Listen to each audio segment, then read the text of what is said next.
नमस्कार, मैं हूं प्रियंका माथुर और आप सभी देख रहे हैं लोकमत भारत। दुनिया की वैश्विक राजनीति में आज भी अमेरिका का प्रभाव सबसे अधिक माना जाता है।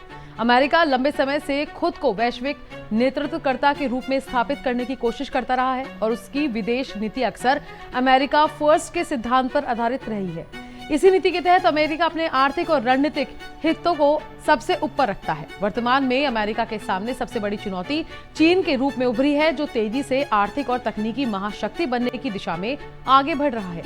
इसी बीच एक और देश है जो तेजी से वैश्विक मंच पर अपनी स्थिति मजबूत कर रहा है और वो है इंडिया।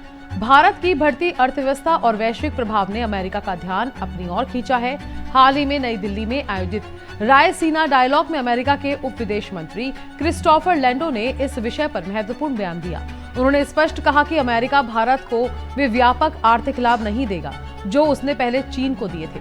उनका कहना था कि अमेरिका अब वह गलती दोबारा नहीं दोहराना चाहता, जिसके कारण चीन आज उसका प्रमुख आर्थिक और रणनीतिक प्रतिद्वंदी बन गया है। इतिहास पर नजर डालें तो अमेरिका ने 20वीं सदी के उत्तरार्ध में चीन के साथ आर्थिक संबंधों को मजबूत किया था। विशेष रूप से रिचर्ड निक्सन के कार्यकाल के बाद अमेरिका ने चीन के साथ व्यापार और निवेश को बढ़ावा दिया।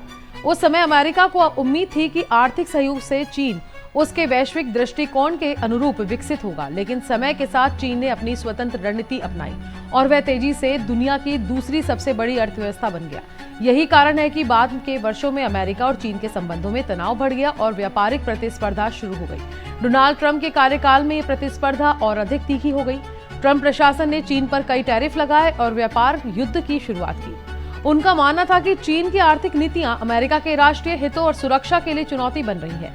इसी सोच के आधार पर ट्रंप प्रशासन ने अन्य देशों, विशेषकर भारत के साथ भी व्यापारिक संबंधों में पारस्परिकता और संतुलन पर जोर दिया। हालांकि अमेरिका भारत को चीन की तरह प्रतिद्वंदी नहीं मानता, लेकिन वह भारत के साथ आर्थिक संबंधों को सावधानीपूर्वक आगे बढ़ाना चाहता है।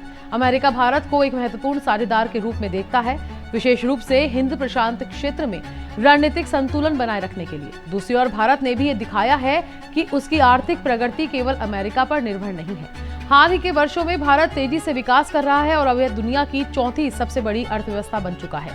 भारत ने इस मामले में जापान को पीछे छोड़ दिया है और आने वाले वर्षों में जर्मनी से भी आगे निकलने की संभावना जताई जा रही है। कुल मिलाकर वैश्विक राजनीति में शक्ति संतुलन तेजी से बदल रहा है। अमेरिका, चीन और भारत के बीच आर्थिक और रणनीतिक प्रतिस्पर्धा आने वाले समय में विश्व व्यवस्था को प्रभावित कर सकती है।